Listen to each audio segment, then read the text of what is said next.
দেখো বন্ধুরা, পুচকু সোনাটি ছাদের উপরে উঠে পড়েছে।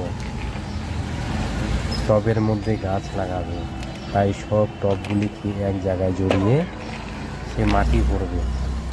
অনেকক্ষণ ধরে চেষ্টা করছে সে গাছ লাগাবে বলে। তো দেখা যাক, শেষ পর্যন্ত দেখবেন তার বুদ্ধি পরিচয় পাওয়া যাবে বন্ধুরা।